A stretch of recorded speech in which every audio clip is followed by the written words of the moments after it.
Good morning વિદ્યાર્થીઓ।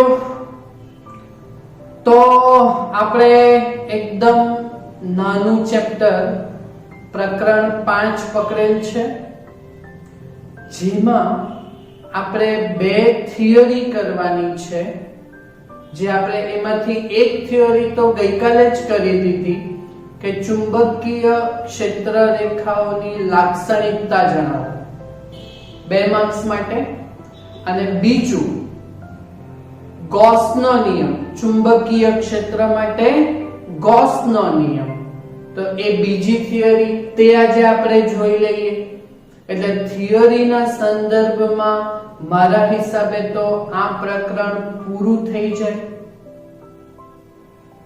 બીજું થોડું કોન્સેપ્ચ્યુઅલ આપણે ટોપિક અંદર સમજીશું અને એને અનુરૂપ આપણી પાસે કેટલા દાખલા કરવાના છે તો એ પણ આપણે લખેલું છે નોટમાં કે ઉદાહરણમાં 1 થી 5 કેન્સલ છે અને 6 થી 10 કરવાના છે, તો એના માટેનો ઉદાહરણ 6 પણ અહીંયા છે જ, 8મો કરી દીધેલો છે ને બધી એવા દાખલા છે ને આવા છે ભાઈ, આ આકૃતિ આપેલી છે સાચી છે કે ખોટી તે બતાવવાનું છે ભાઈ। તો એક એક વાક્યમાં બધાના જવાબ ઉપર છે, મેં તો તૈયાર કરી મૂકેલો છે આ ફોર્મો, પણ આપણે શાંતિથી સમજીશું। ઓકે, પણ આવા દાખલા મને નહીં લાગે કે કંઈ પૂછાય, પણ કઈ નહીં, આપણે છે તો કરવાનું છે, એમ નથી કહેતો કે નથી પૂછાવાનું, બરાબર? ઓકે, પણ આપણે આપણું મહેનત કરવાની। ચાલો પછી બીજી વાત, એટલે 6 થી 10 અને સ્વાધ્યાયમાં તો બધા જ કેન્સલ છે, ખાલી સ્વાધ્યાયનો પહેલો અને સ્વાધ્યાયનો બીજો, એ પણ એક એક વાક્યના જવાબ ઉપર આધારિત છે, તો એ કરીશું આપણે। ઓકે, તો આજે આપણે બીજી થિયરી એટલે ગૌસનો નિયમ ચુંબકત્વ માટે, કે ચુંબકીય ક્ષેત્ર માટે ગૌસનો નિયમ। ઓકે, આ પ્રકરણ 1 માં આપણે ગૌસનો નિયમ ભણ્યા કે પણ એ કયા ક્ષેત્ર માટે હતો? વિદ્યુત ક્ષેત્ર માટે હતો, બરાબર? પહેલા 1 મિનિટ એના વિશે આપણે સમજી લઈએ કે વિદ્યુત ક્ષેત્ર માટે કઈક ગૌસનો નિયમ હતો, ફ્લક્સ, વિદ્યુત ફ્લક્સ, ફાઈ કીધેલું, ફાઈ એ E dot delta A, E dot delta A, delta A એટલે ક્ષેત્રફળ અને E એટલે વિદ્યુત ક્ષેત્ર। ઓકે, તો એ ફ્લક્સ એટલે કોઈ બંધ પૃષ્ઠમાંથી એકમ ક્ષેત્રફળમાંથી કોઈ બંધ પૃષ્ઠમાંથી પસાર થતી ક્ષેત્ર રેખાઓની સંખ્યા ધન વિદ્યુત ભાર માટે બહાર નીકળે અને ઋણ વિદ્યુત ભાર માટે અંદર આવે। પહેલા ચેપ્ટર નંબર 1 નું વિદ્યુત ફ્લક્સ સમજાવું ને તમને, બરાબર? સમજ પડી? હા, એ ફ્લક્સ ફાઈ બરાબર વિદ્યુત ફ્લક્સ હતું એટલે E ડોટ ડેલ્ટા A હતું, બરાબર? ને એ ગૌસનો નિયમ આપણે મેળવેલો તો એ સમેશન Q ના છેદમાં એપ્સિલોન 0, સમેશન Q એટલે બંધ પૃષ્ઠ વડે ઘેરાતો વિદ્યુત ભાર ના છેદમાં એપ્સિલોન 0, તો એ ગૌસનો નિયમ હતો ને, પણ કયા ક્ષેત્ર માટે? વિદ્યુત ક્ષેત્ર માટે, પ્રકરણ 1, બરાબર? પણ અહીંયા ચુંબકીય ક્ષેત્ર છે। હવે તમને ખબર, આપણે લાક્ષણિકતામાં જોયું કે ચુંબકીય ક્ષેત્ર રેખાઓ તે હંમેશા બંધ ગાળો રચે।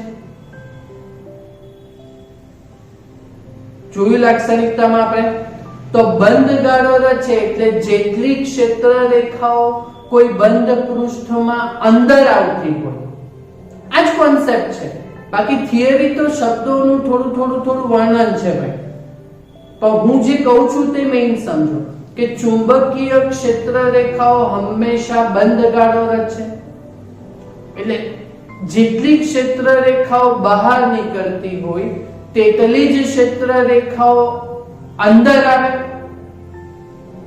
એનો મતલબ એવો કેવો કે ક્ષેત્ર રેખાની સંખ્યા બહાર નીકળતી ધન હોય તો અંદર આવતી ઋણ હોય તો ટોટલ ફ્લક્સ 0 થવાનું. તો ચુંબકીય ફ્લક્સ હંમેશા કોઈ બંધ પૃષ્ઠ સાથે સંકળાયેલ ચુંબકીય ફ્લક્સ હંમેશા કેટલું હોય છે? શૂન્ય હોય છે. કારણ કે ચુંબકીય ક્ષેત્ર રેખાઓ બંધ ગાળાવાળા છે એટલે જેટલી બહાર નીકળે એટલી જ પાછી અંદર આવે ફરીને. બરાબર. એટલે કોઈ બંધ પૃષ્ઠ સાથે સંકળાયેલ પરિણામી ચુંબકીય ફ્લક્સ હંમેશા કેટલું હોય છે? શૂન્ય હોય છે. બરાબર. જો આ ગૌસનો નિયમ છેલ્લે લખવાનો છે પણ પહેલા તમને આવી ગયું. હા ને કે ચુંબકીય ક્ષેત્ર રેખાઓ માટે એટલે ચુંબકીય ક્ષેત્ર માટે કોઈ બંધ પૃષ્ઠ સાથે સંકળાયેલ ચુંબકીય ફ્લક્સ હંમેશા કેટલું હોય છે? શૂન્ય હોય છે. તો જે ચુંબકીય ક્ષેત્ર માટે કોનો નિયમ છે? ગૌસનો નિયમ છે. બરાબર. ક્લિયર? ઓકે. તો હવે આ વસ્તુને આપણે સમજાવવાની કેવી? તો સમજાવવા માટે મસ્ત આપણે એક આકૃતિ દોરી. તો એક આપણે બંધ પૃષ્ઠ લઈ લીધું. જોયું એમાં વિતમ્યું એટલે એનો ક્ષેત્રફળનો સદિશ ડેલ્ટા એ તેમ બહાર નીકળતો હશે. હા, જો આ આખું એનો ક્ષેત્રફળનો સદિશ એ સમતલને લંબ એમ બહાર નીકળતો હશે. એમ મૂકે તો એમ બહાર નીકળતો હશે ક્ષેત્રફળનો સદિશ. ક્લિયર? ઓકે. ચાલો હવે બીજી વાત કે આ જે કેપિટલ એ આર છેદવાળો એક આપણે જે બંધ પૃષ્ઠ લીધું, બરાબર, એને નિયમિત ચુંબકીય ક્ષેત્ર બી માં મૂકેલું છે એટલે મૂકી દીધું આપણે. ઓકે. તો હવે આપણે તો સૂક્ષ્મ ખંડ લેવાનું ને. હા ને. તો ચાલો હવે એક નાનો સૂક્ષ્મ ખંડ લઈ લો. ઓકે. તો ધારો કે અંદર આવી રીતે એક નાનો સૂક્ષ્મ ખંડ લઈ લીધો. બરાબર. તો જેનો ક્ષેત્રફળનો સદિશ એમ લીધો તો એને સમતલને લંબ બહારની તરફ આવશે. તો એ ક્ષેત્રફળનો સદિશ એ આપણે ડેલ્ટા એ સદિશ લઈએ. બરાબર. તો પહેલું વાક્ય ખબર પડી. આ બહુ ઈઝી છે, તમને આવડતું જ છે એટલે મેં પહેલાથી લખી કાઢેલ છે. મને માફ કરશો કે બરાબર ને. હવે તમારે મને માફ કરવાના દિવસ આવી. ઓકે. તો ધારો કે આ બંધ પૃષ્ઠનો સૂક્ષ્મ આડછેદ ડેલ્ટા એ સાથે સંકળાયેલ ચુંબકીય ફ્લક્સ આખા બંધ પૃષ્ઠ સાથે સંકળાયેલ ચુંબકીય ફ્લક્સ જો phi હોય તો ડેલ્ટા એ જેટલા સૂક્ષ્મ ખંડ સાથે સૂક્ષ્મ આડછેદવાળા સાથે સંકળાયેલું ચુંબકીય ફ્લક્સ ડેલ્ટા phi થવાનું. આ ચુંબકીય માટે છે અને ચુંબકીય ક્ષેત્ર બી સિમ્બોલ એટલે ડેલ્ટા phi બી હોય. તો ડેલ્ટા phi બી ચુંબકીય ફ્લક્સ આ નાના સાથે સંકળાયેલું. તો બોલો ચુંબકીય ફ્લક્સ આ નાના સૂક્ષ્મ આડછેદ સાથે સંકળાયેલું. ચેપ્ટર નંબર 1 માં શું હતું? E ડોટ ડેલ્ટા એ હતું. ક્ષેત્રફળનો સદિશ E ડોટ ડેલ્ટા એ હતું. અહીં વિદ્યુત ક્ષેત્રની જગ્યાએ ચુંબકીય ક્ષેત્ર એટલે B ડોટ ડેલ્ટા એ આવે. આ ચેપ્ટર 1 નું છે, ભણી ગયા છો ને તમે, ભણાવ્યું છે તમને. બરાબર. ઓકે. એટલે B ડોટ ડેલ્ટા એ ને જો પછી આ સૂક્ષ્મ આડછેદ અત્યંત નાનો હોય એટલે ડેલ્ટા એ ટેન્ડ્સ ટુ 0 ની જો આપણે લિમિટ લઈએ તો આ ચુંબકીયમાં જે ડેલ્ટા છે ચુંબકીય ફ્લક્સ માટે તે ડિફરન્સિએશન બનશે, વિકલન. ઓકે. તો d phi બરાબર b into da થશે. સમજ પડી આવ્યું? ઓકે. તો અહીંયાથી ચુંબકીય ફ્લક્સ 5b બરાબર શું થશે? તો ડિફરન્સિએશન આ બાજુ જાય તો integration of b into da. બરાબર ને. એ કોના માટે? તો એ બંધ પૃષ્ઠ માટે.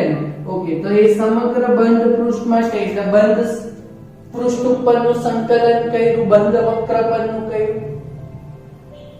બરાબર ને. આ પૃષ્ઠ માટે છે એટલે આ પૃષ્ઠ સંકલન કહેવાશે. બોલો સમજ પડી આવ્યું? બરાબર. તો જો આટલું તો પ્રકરણ 1 પ્રમાણે જ છે. ઓકે, હવે તમને ખબર કે ચુંબકીય ક્ષેત્ર રેખાઓ તો હંમેશા બંધ ગાળો હોય છે, એટલે જેટલી ચુંબકીય ક્ષેત્ર રેખાઓ અંદર આવતી હોય તેટલી જ પાછી બહાર નીકળવાની. તે વાક્ય આપણે અહીંયા મૂકી દઈએ એટલે અહીંયાથી આપણો પ્રશ્ન નિયમ પૂરો. 2 માર્ક્સમાં. બંધ પૃષ્ઠમાં જેટલી ચુંબકીય ક્ષેત્ર રેખાઓ પ્રવેશે છે, જેટલી અંદર આવતી છે એટલી જ પાછી બહાર નીકળે. એટલે બંધ પૃષ્ઠમાં જેટલી ચુંબકીય ક્ષેત્ર રેખાઓ પ્રવેશે છે તેટલી જ ચુંબકીય ક્ષેત્ર રેખાઓ બહાર નીકળે છે. આથી બંધ પૃષ્ઠ સાથે સંકળાયેલ ચુંબકીય ફ્લક્સ હંમેશા કેટલું આવવાનું? 0 આવવાનું પરિણામી ફ્લક્સ. આથી બંધ પૃષ્ઠ સાથે સંકળાયેલ ચુંબકીય ફ્લક્સ કેટલું થાય? 0 થાય. એટલે ડેલ્ટા ફાઈ બી બરાબર b ડેલ્ટા a બરાબર 0 થવાનું. આ કેમ 0 આવે હંમેશા ખબર પડે ને, કે વિદ્યુત ક્ષેત્ર રેખાઓ બંધ ગાળોની રચે એ પ્લસ માંથી માઈનસ માં જોડાયેલ રહેશે, પણ ચુંબકીય ક્ષેત્ર રેખાઓ નોર્થ માંથી નીકળીને સાઉથ માં જાય અને અંદર સાઉથ માંથી પાછી નોર્થ માં, એટલે બંધ ગાળો રહીશું. એટલે અહીંયા બંધ પૃષ્ઠ માટેનું ચુંબકીય ફ્લક્સ હંમેશા કેટલું આવે? 0. તો આને આપણે ગુજરાતીમાં લખીએ તો એ ગૌસનો નિયમ થવાનો. તો કોઈ બંધ પૃષ્ઠ સાથે સંકળાયેલ ચુંબકીય ફ્લક્સ હંમેશા કેટલું હોય છે? 0 હોય છે. ક્લિયર? બરાબર. ઓકે, તો આ વાત થઈ ગયું ને. આ કોઈ સમગ્ર બંધ પૃષ્ઠ માટે તો 5b બરાબર integration of b into dx, તો that is equal to કેટલું આવવાનું? 0. બરાબર. તો આ આપણું ગૌસનો નિયમનું સમીકરણ થવાનું, જે કોઈ જગ્યાએ કામ લાગવાનું નથી. ક્લિયર? સમજ પડી આ વસ્તુ? આવડશે? હા. અહીંયાથી ચુંબકીય ફ્લક્સનો એકમ એ જો તમારે ચુંબકીય ફ્લક્સ એટલે ક્ષેત્ર રેખાઓની સંખ્યા, ચુંબકીય ક્ષેત્ર રેખાઓની સંખ્યા, ને એનું સૂત્ર ફાઈ બરાબર ચુંબકીય ક્ષેત્ર ઇન્ટુ ક્ષેત્રફળ એટલે ટેસ્લા ઇન્ટુ મીટર સ્ક્વેર થવાનું. જો કે આ વસ્તુ પાછું પ્રકરણ 6 માં આવવાનું છે, ત્યાં આપણે એકમ પારિમાણિક સૂત્ર ડિસ્કસ કરી જ લેશું, એટલે એનો કોઈ વાંધો નથી. ક્લિયર? પણ બોલો, આ બીજી થિયરી પણ તમને આવડશે કે? ગૌસનો નિયમ પ્રકરણ 1 ના જેવો જ, પણ ચુંબકીય ક્ષેત્ર માટે આવડશે. ત્યાં આપણે વિદ્યુત ક્ષેત્ર માટે લાવેલું હતું ફાઈ બરાબર integration of E into dA, that is equal to ઘેરા તો વિદ્યુત ભારના છેદમાં epsilon 0 summation q by epsilon 0, પણ અહીંયા કેટલું આવ્યું? 0. ક્લિયર? કેમ આવ્યું તે પણ તમને સમજ પડી? કેમ? કારણ કે વિદ્યુત ક્ષેત્ર રેખાઓ બંધ ગાળો રચતી નથી, પણ ચુંબકીય ક્ષેત્ર રેખાઓ બંધ ગાળો રચે છે. અને સમજ પડી? રાઈટ? તો આપણે ઉદાહરણ નંબર 6 સોલ્વ કરીએ.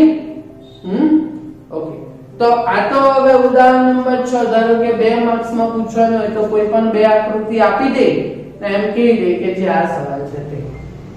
ઓકે, તો આમાં આપણી પાસે 6 આકૃતિઓ આપેલી છે. નથી મેં આરસ કરી તો નથી તમારે કરવાની.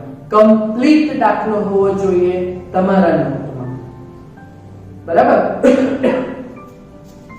તો ઉદાહરણ નંબર 6, આકૃતિમાં દર્શાવેલ ચુંબકીય ક્ષેત્ર રેખાઓની અમુક આકૃતિઓ ખોટી છે. તો શું ખોટું છે તે બતાવો. તો ભાઈ અલગ અલગ 6 આકૃતિ આપેલી છે ને તમને, તો એમાં ખોટું શું છે તે દર્શાવવાનું છે આપણે. બરાબર? ને પછી શું કીધું? આમાંથી અમુક સ્થિત વિદ્યુત ક્ષેત્ર રેખા બી દર્શાવે છે. તો તે કઈ છે તે પણ દર્શાવો. ટફ છે? કઈ ટફ નહીં મને, તમે સમજેલા જ છે ને આઈડિયા. ચાલો, પહેલી આકૃતિ કંઈક આવી છે.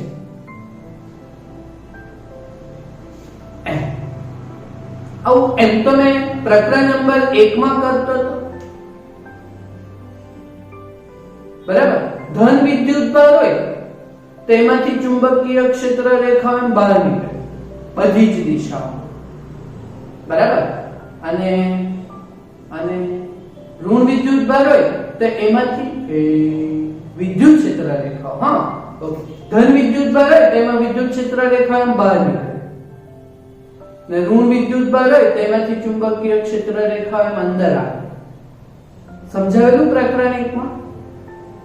ચુંબકીય ક્ષેત્ર રેખાઓ તો હંમેશા બંધ ગાળો રચે, બરાબર. તો આ ચુંબકીય ક્ષેત્ર રેખાઓ દર્શાવતું છે કે આ બધા તીર ચુંબકીય ક્ષેત્ર રેખા દર્શાવે છે કે નહીં? એટલે આ આકૃતિ શું છે? ખોટી છે. તો એ ખોટીના બે કારણ. એક તો અહીં ચુંબકીય ક્ષેત્ર રેખાઓ બંધ ગાળો રચે છે, હંમેશા બંધ ગાળો રચે, પણ અહીંયા રચતી નથી એટલે. અને બીજું કે ચુંબકીય ક્ષેત્ર રેખાઓ એ ધ્રુવોમાંથી નીકળે, નોર્થ ધ્રુવમાંથી નીકળે અને સાઉથ ધ્રુવમાંથી અંદર જાય, બરાબર. સમજ પડે છે ને? પછી પેલું તાર હોય તો ચુંબકીય ક્ષેત્ર તો એમ આ બાજુ એમ રીતે એ દિશામાં પ્રગટ થતું ચુંબકીય ક્ષેત્ર, સુરેખ પ્રવાહ પસાર થતો હોય તો આવી રીતે વર્તુળાકાર માર્ગે ચુંબકીય ક્ષેત્ર આવે. બધું ભણી ગયા ને? ઓકે. એટલે આ આકૃતિ સાચી છે કે ખોટી ચુંબકીય ક્ષેત્ર રેખાઓ માટે? તો ભાઈ ખોટી છે. એનું કારણ ચુંબકીય ક્ષેત્ર રેખાઓ ક્યારેય કોઈ ઉદ્ગમમાંથી નીકળતી નથી. હા, એટલે આ કઈ રેખાઓ બતાવતું છે? વિદ્યુત ક્ષેત્ર રેખાઓ બતાવતું છે. પણ કયા વિદ્યુત ભારમાંથી? ધન વિદ્યુત ભારમાંથી. ખોટી છે કારણ કે ચુંબકીય ક્ષેત્ર રેખાઓ ઉદ્ગમમાંથી નીકળતી નથી, તો ધ્રુવોમાંથી નીકળે, બરાબર. અને બીજું કે આ જે આકૃતિ છે તો એ પછી કઈ ક્ષેત્ર રેખાઓ બતાવતું છે? વિદ્યુત ક્ષેત્ર રેખાઓ બતાવતું છે. તો આ કયા માટેનું છે? ધન બહાર નીકળતી છે ને, એટલે જે ધન વિદ્યુત માંથી નીકળતી વિદ્યુત ક્ષેત્ર રેખાઓ દર્શાવે છે. બોલો, સમજ પડી પહેલી આકૃતિ? ઓકે. ચાલો, બીજી આકૃતિ તમારી ફેવરિટ. 3 રેખાઓ એમ ગઈ, 3 રેખાઓ એમ ગઈ, બધી એકબીજાને છેદી દેખાય છે ને? બોલો, આ તો આપણો બંનેમાં વિદ્યુત ક્ષેત્ર રેખાઓની અને ચુંબકીય ક્ષેત્ર રેખાઓની લાક્ષણિકતાનો એક નિયમ જ હતો જે કોમન હતો. કયો? તો લાસ્ટ લેક્ચરમાં જોયો ને, વિદ્યુત ક્ષેત્ર રેખાઓ અને ચુંબકીય ક્ષેત્ર રેખાઓ ક્યારે એકબીજાને છેદતી નથી. જો છેદે તો તેના છેદન બિંદુ આગળ, હા ને, તેના છેદન બિંદુ આગળ બે ચુંબકીય ક્ષેત્રના મૂલ્ય મળે, એટલે અનન્ય નથી મૂલ્ય, તો એ શક્ય નથી, બરાબર ને? એટલે જોઈ લો, અહીંયા બધી આ જે ક્ષેત્ર રેખાઓ દર્શાવેલી છે તો એ બધી એકબીજાને છેદતી છે, હા ને? તો નથી આ ચુંબકીય ક્ષેત્ર રેખાઓ અને નથી આ વિદ્યુત ક્ષેત્ર રેખાઓ મુક્ત અવકાશ માટે. એટલે આ આકૃતિ શું છે? ખોટી છે. કારણ કે ચુંબકીય ક્ષેત્ર રેખાઓ ક્યારેય એકબીજાને છેદતી નથી ને નિર્વિદ્યુત ક્ષેત્ર રેખા છે. બોલો, બીજું સમજ પડી? સલાહમાં સહેલું બી. એક એક વાક્યમાં જવાબ લખવાના છે, સાચી છે કે ખોટી, બરાબર? ઓકે. ચાલો, સવાલ સી. દેખું આવું કઈ ગોળ આપેલું છે ને આવી અંદર ક્ષેત્ર રેખાઓ એમ ગોળ છે ને આ ઉપર જે છે આ આકૃતિ ટોરોઇડ ની કહેવાય. ટોરોઇડ ભણી ગયા આપણે. સોલેનોઇડ નળાકાર ભૂંગળી એમ વારી કરીએ તો આવું ટોરોઇડ બને. એમાંથી જો પ્રવાહ એમ પસાર થતો હોય તો એમ પસાર થતો હોય તો પ્રવાહ એમ અવર્તુળાકાર, તો ચુંબકીય ક્ષેત્ર એમ અંદર આવે ટોરોઇડના ગર્ભમાં. જોઈ લો, બધી ચુંબકીય ક્ષેત્ર રેખાઓ લીલી ટોરોઇડના ગર્ભની અંદર જ છે ને. અહીંયા શૂન્ય, અહીંયા શૂન્ય, બધી અંદર જ સમાવિષ્ટ થઈ ગયેલી છે. ઓકે, તો આ આકૃતિ સાચી છે કારણ કે ટોરોઇડના ચુંબકીય ક્ષેત્ર રેખાઓ ગર્ભમાં સમાયેલ હોય છે. બોલો સમજ પડી? સી. ઓકે.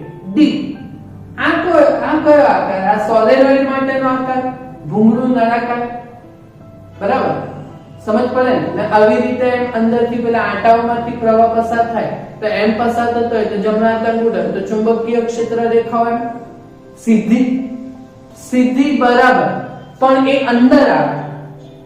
પણ જેવી બહાર નીકળે તો ચુંબકીય ક્ષેત્ર રેખા હોય તો બંધ ગાળો રચવાનો કે હા, તો જેવી બહાર નીકળે એટલે પછી એમ વળીને પાછી એમ આવે કે બરાબર. એટલે જો, એટલે અંદરના ભાગમાં શું દેખાય, પણ જેવી બહાર નીકળે એટલે એ છેડાઓ પાસે એમ વળેલી હોવી જોઈએ. બોલો, છેડાઓ પાસે આ ચુંબકીય ક્ષેત્ર રેખાઓ વળેલી છે? નથી વળેલી, સીધી છે કે એટલે આ આકૃતિ શું છે? ખોટી છે. કારણ કે સોલેનોઇડમાં છેડાઓ પાસે ચુંબકીય ક્ષેત્ર રેખાઓ વળીને પછી શું રચવું જોઈએ? બંધ ગાળો છે. ખોટી છે કારણ કે સોલેનોઇડના છેડાઓ પાસે ચુંબકીય ક્ષેત્ર રેખાઓ વળીને બંધ ગાળો રચે છે. બોલો સમજ પડી આ વસ્તુ? બરાબર. ઓકે, તો આકૃતિ ડી થઈ ગયું. એક એક વાક્યમાં જવાબ છે. ચાલો પછી આ ઈ. આ કોની આકૃતિ? આ ગજ્જો ચુંબક. ગજ્જો ચુંબક નોર્થ સાઉથ, નોર્થ માંથી નીકળે વળીને પછી પાછી એમ સાઉથ માં એમ આવે. બરાબર ને? અંદરના ભાગમાં સાઉથ થી નોર્થ. બધું પરફેક્ટ છે કે જોઈ લો. જો અહીંયાથી બહાર નીકળતી છે, પાછી ફરીને પાછી એમ અહીંયાથી અંદર જતી એરો, જો એરો તીર અંદર આવતી છે ને અંદરના ભાગમાં જો બોલો એમ આખી બંધ ગાળો રચતી છે કે એટલે બોલો આ આકૃતિ શું છે? સાચી છે કારણ કે અહીં ગજ્ય ચુંબકમાં ચુંબકીય ક્ષેત્ર રેખાઓ બંધ ગાળો રચે છે.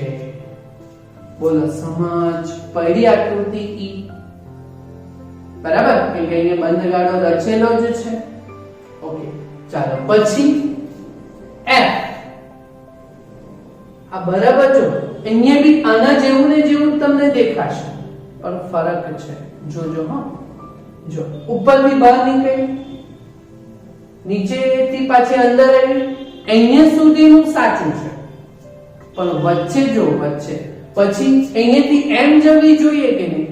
એમ એમ નથી જતી. જો તીર નીચે આપવું છે.